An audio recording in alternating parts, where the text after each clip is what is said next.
I have this on my board at work, and people that know or seen, like, and Ryan, you've been in my office, and like I kind of wrote something that I kind of saw was really cool, and it was like, like COVID taught a lot of people a lot, right? In so many ways, and essentially, it comes down to like people just want to get healthy, right? And in so many levels of what that means, and we're kind of discussing this stuff now, right?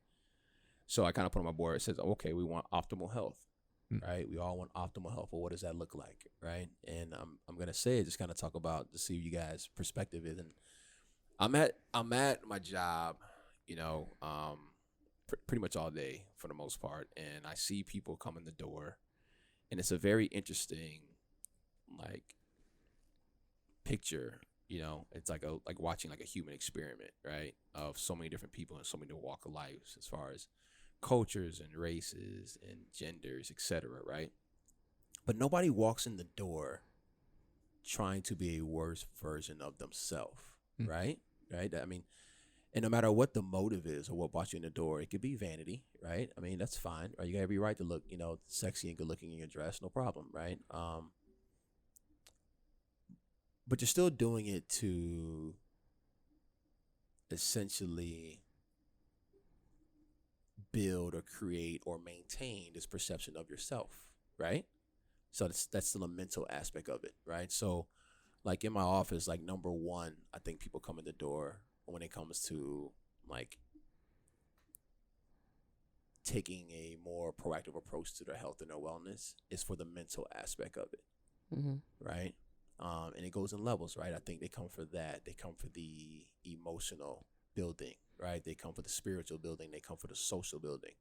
Those are the four things that, like, it goes down to a few more things that I kind of talk about, or at least I have written down, but those are the four that really kind of highlight. And I think that the past year or two, and I know you've kind of maybe talked about this before in previous podcasts, but like those are the four things that really went down for a lot of people, right? Their mental wellness, their emotional wellness, their spiritual wellness, as well as their social wellness.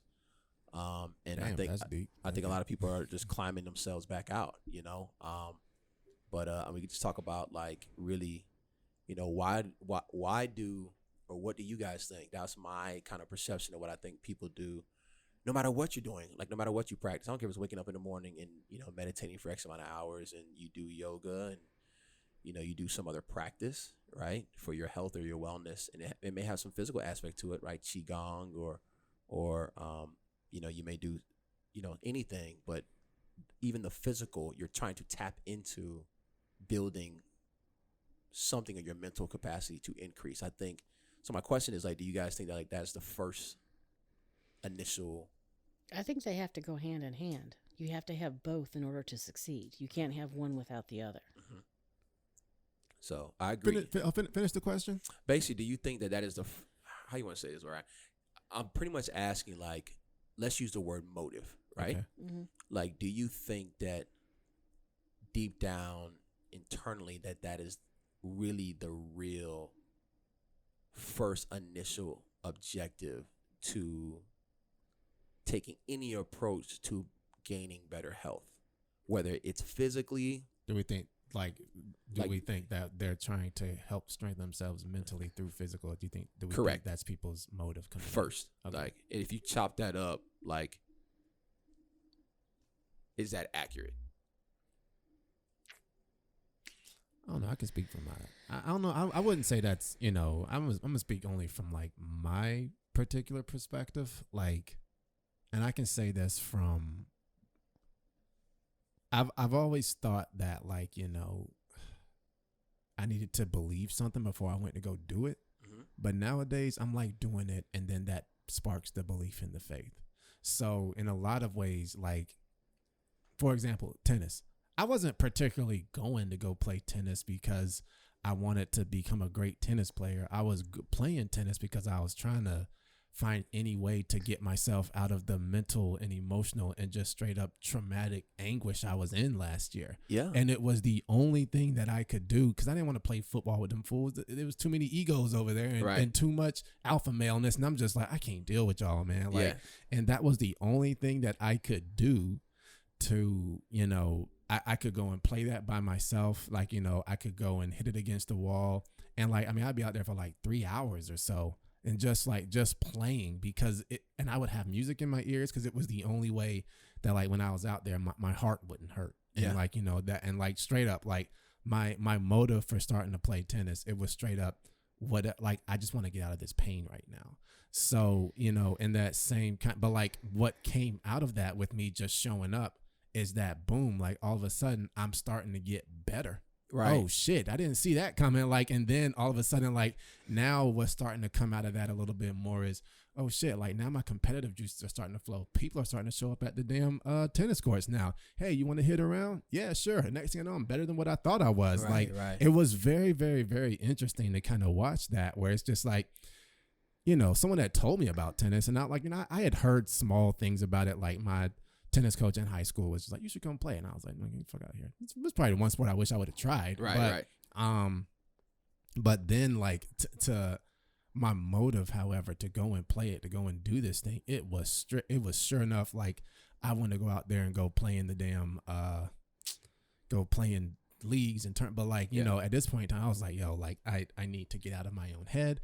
I like when I do this, I can listen to music and like just straight up it almost felt like a comfortable situation where I could like be angry and like straight up hit. I mean, most of the times ball wasn't even hitting the damn right direction. Yeah, like but like I was just smacking the shit out of it some days.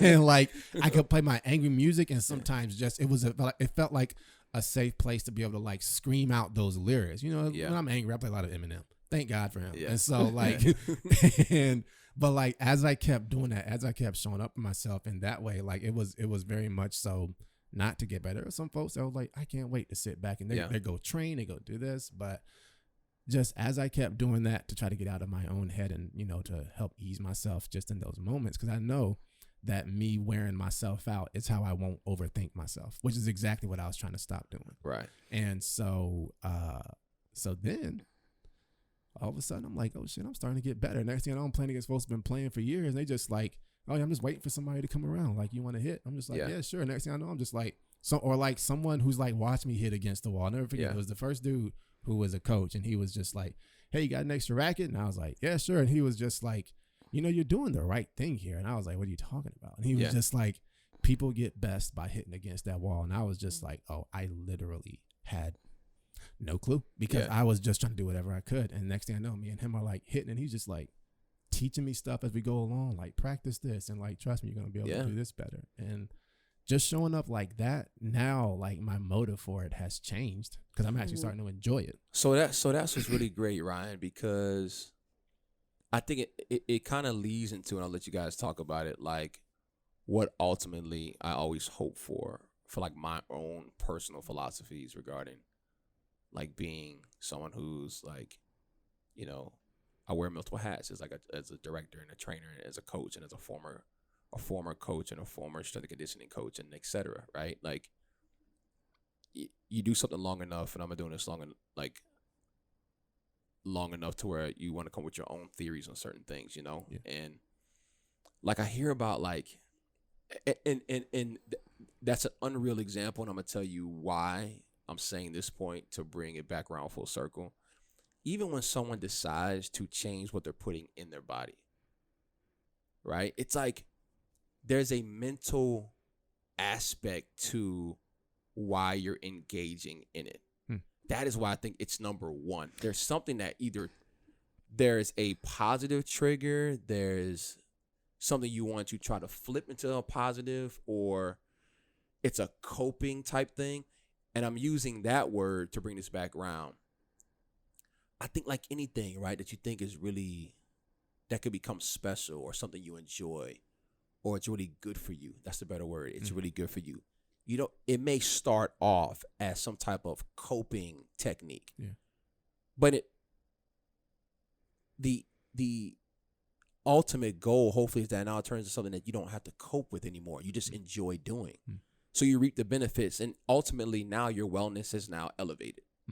You see what I'm saying, y'all? Like that mental aspect, you were looking for has now been achieved because you use this tool, right? Yeah. And use this tool to now like enhance that. So it's no longer something that you do because I gotta have an outlet. Yeah. It's now something that I enjoy, and the process got you there. You know what I'm saying, right? Like that's what did it. Yeah. Right. So many people come in the door because it's almost like, wow, we're in a bad place, but the hope is that eventually this turns into something you just enjoy doing. Mm-hmm. So now you no longer have to cope, and it's like, well, I tell you what, mission accomplished. So now you can really heal, you know, or now you can truly see, like, this whole environment now changes for you, right? It's not this place you just go to because you have to look a particular way because you're dealing with the anguish of feeling, you know, unhappy in your own skin, etc. Right? It's now a place now where you may find a significant other, right? You found a friendship. Like, it's completely flipped. Yeah. You know what I mean? But the mental is what got you there, you know? Well, that's where you have to start, because you have to decide to change what you're doing. Yeah. So from that aspect of it, that's where the start is, because you can't do anything physical without you telling yourself to do it. And True. it's you, what you use in order to convince yourself to get up and move. Yeah. Or to get up and leave the house, or to get in the car and to go to a gym, or to go to the grocery store, or whatever. Yeah. So that's where it starts, is a mental aspect of your body and what you need to do in order to be healthy. So check this out, Tami. That's a good point.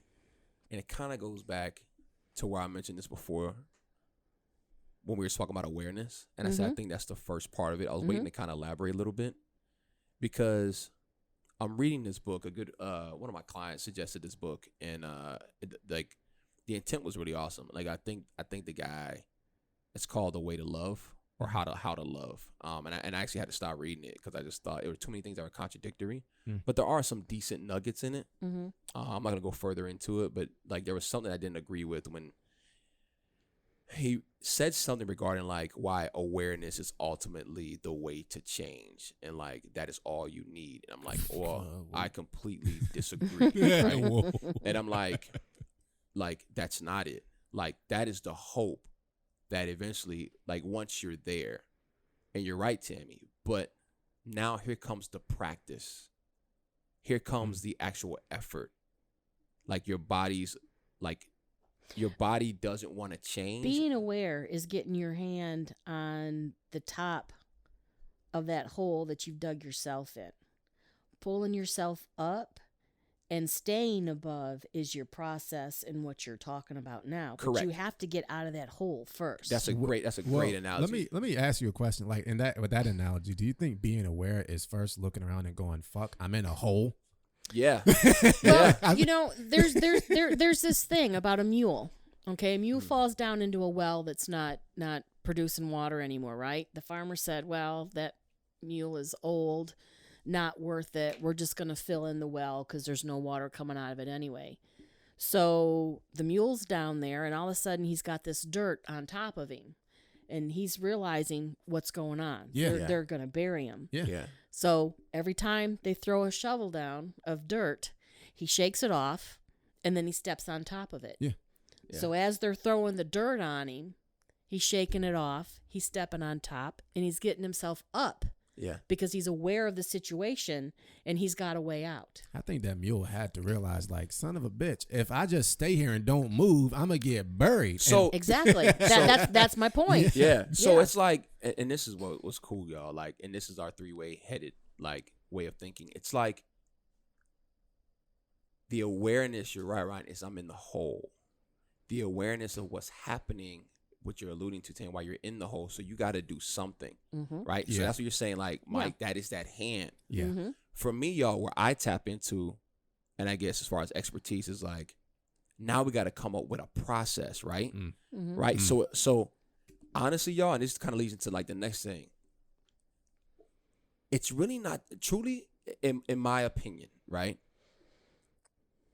The awareness isn't that hard to get to.